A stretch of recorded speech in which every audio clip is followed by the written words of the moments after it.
بسم اللہ والصلاة والسلام علی رسول اللہ۔ آج الحمدللہ ہم عربی گرامر کورس کی 7ویں کلاس پڑھیں گے۔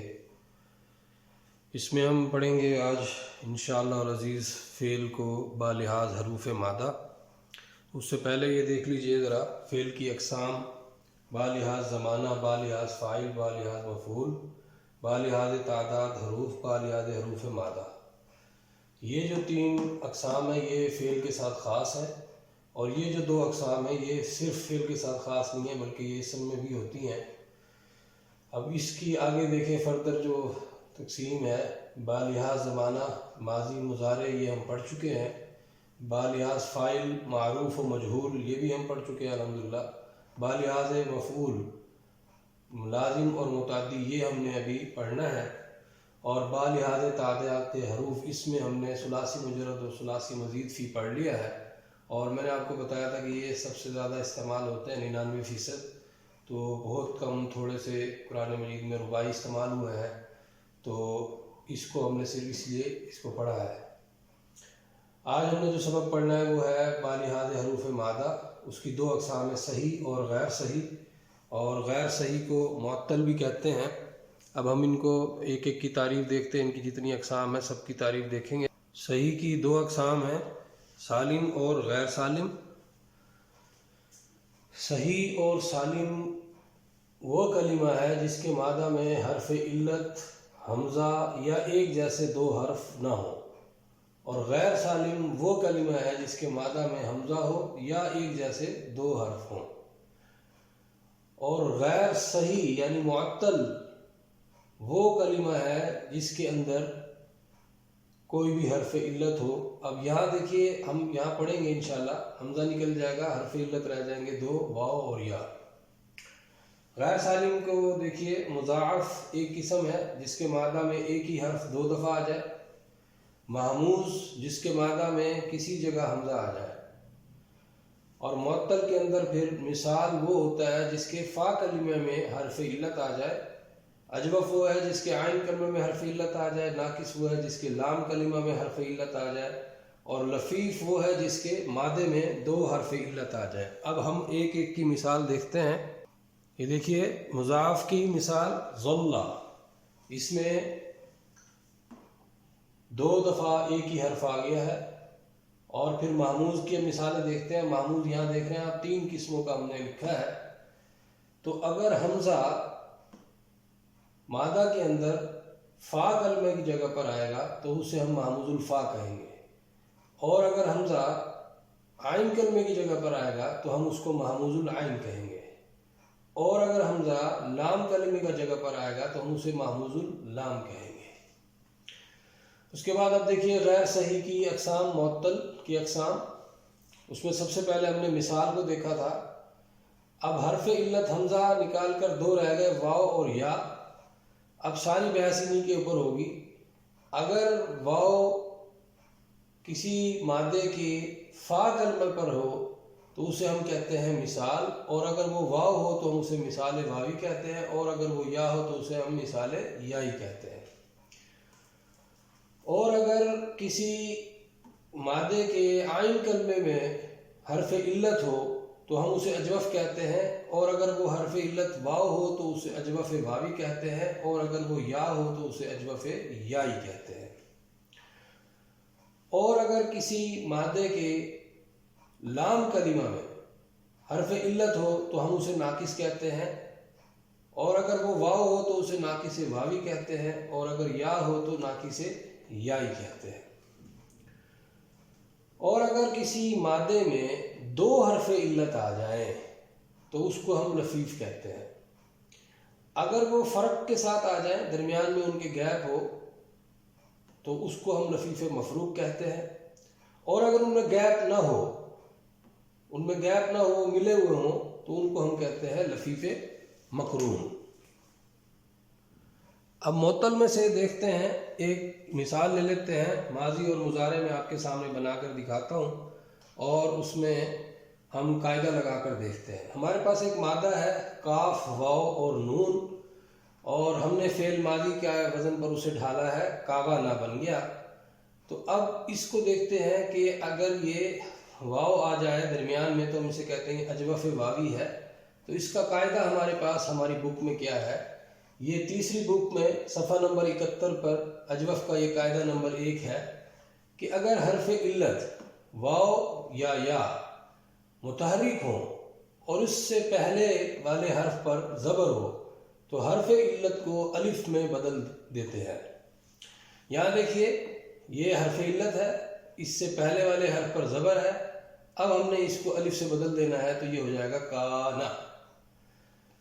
اس گردان میں دیکھیے 5 صیغوں میں یہی قاعدہ چلے گا کیونکہ سب میں یہی کنڈیشن ہے، تو یہ بنے گا کانا، کانا، کانو، کانت، کانتا۔ البتہ اب جو اگلے صیغے ہوں گے 6 صیغے سے لے کر 14ویں صیغے تک یعنی آخری صیغے تک، اس میں اجوف کے 3 قاعدے لگیں گے۔ پہلا قاعدہ لگے گا اور تیسرا قاعدے کا الف اور تیسرے قاعدے کا با لگے گا۔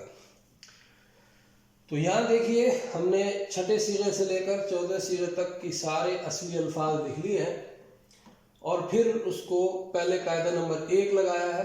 قاعدہ نمبر 1 جو ہم پہلے پڑھ چکے ہیں، یعنی واو کا ہم نے الف میں بدل دیا سب کے، اور اس کے بعد ہم نے پھر قاعدہ نمبر 3 الف لگایا ہے۔ 3 الف قاعدہ کیا ہے کہ اجوف کے عین کلمے کے بعد والے حرف پر اگر علامت سکون ہو ساکن ہونے کی وجہ سے یا مضموم ہونے کی وجہ سے، تو دونوں صورتوں میں عین کلمے کا تبدیل شدہ واو یا الف یا گر جاتا ہے۔ اس کے بعد فا کلمے کی حرکت کا فیصلہ قاعدہ نمبر 3 با میں کیا جائے گا۔ اب یہاں پر دیکھیے 3 الف قاعدہ لگایا تو یہاں پر جو الف تھا وہ گر گیا، جو کہ واو سے تبدیل شدہ تھا وہ یہاں پر سب میں گر گیا۔ اب قاعدہ نمبر 3 با دیکھیے کیا ہے، یہ ہے کہ اگر الف واو یا گرنے کے بعد فا کلمہ پر غور کریں گے کہ اگر فا کلمہ پر فا کلمہ اصلاً مفتوح تھا تو اس کی فتح کو یعنی زبر کو پیش یا زیر میں تبدیل کر دیں گے۔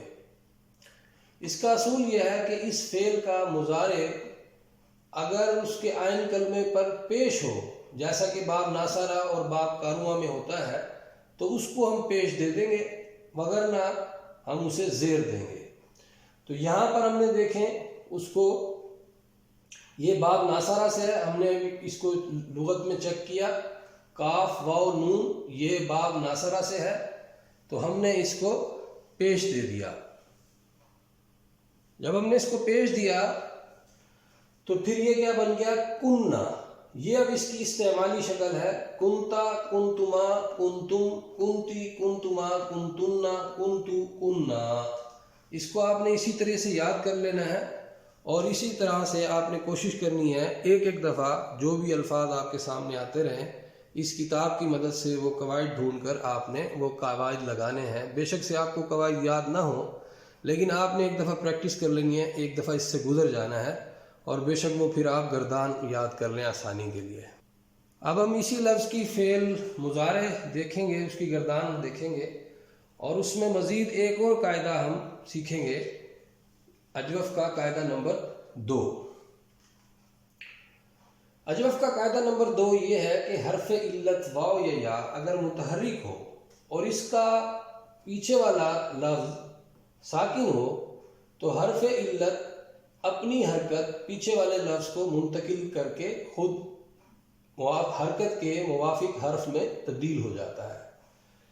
یہاں پر دیکھیے حرف علت متحرک ہے یکونو میں، اب اس نے یہ حرکت پیچھے والے کو دے دی، لیکن یہ جو پیش تھا واو سے موافق تھا اس لیے ہمیں تبدیل کرنے کی ضرورت پیش نہیں آئی، تو یہ قاعدہ اسی قاعدے کے اندر بات پوری ہو گئی اور یہ ہمارے لفظ استعمالی لفظ بن گئے، یکونو، یکونانی، یکونونا، تکونو، تکونانی، تکونو، تکونانی، تکونونا، تکونینا، تکونانی، اکونو، نکونو۔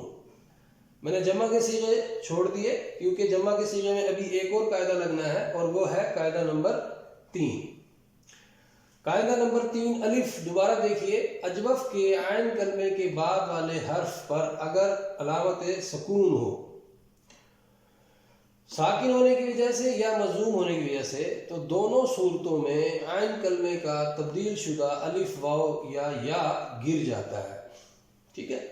اب یہاں پر آپ دیکھیے کہ یہ جو حرف علت کا عین کلمہ ہے وہ ساکن ہے اور تبدیل شدہ ہے. اس کو آپ تبدیل کر لیں پہلے سٹیپ میں، اور پھر اس کے بعد پھر اس کو یہاں پر گرا دیں. یہاں پہ بلکہ ہمیں تبدیل کرنے کی ضرورت پیش نہیں آئی تھی، ہم نے اسے نہیں تبدیل کیا تھا، تو اس کو اب یہاں پر ہم نے گرا دیا تو یہ بن گیا یکنو، اور یہاں جمع مؤنث حاضر سے بن گیا تکنو. تو یہ الحمدللہ ہماری گردان پوری ہو گئی ہے، اور اس گردان کا ہمیں اگلے سبق میں بھی فائدہ ہوگا. کسی اگلے سبق میں ہم انشاءاللہ جب ماضی کی اقسام پڑھیں گے تو اس کے علاوہ یہاں پر ہم نے آپ کو تیسری بک سے تھوڑا سا جو قواعد تھے اس کی اپلیکیٹ کر کے اس کو ہم نے دکھا دیا ہے.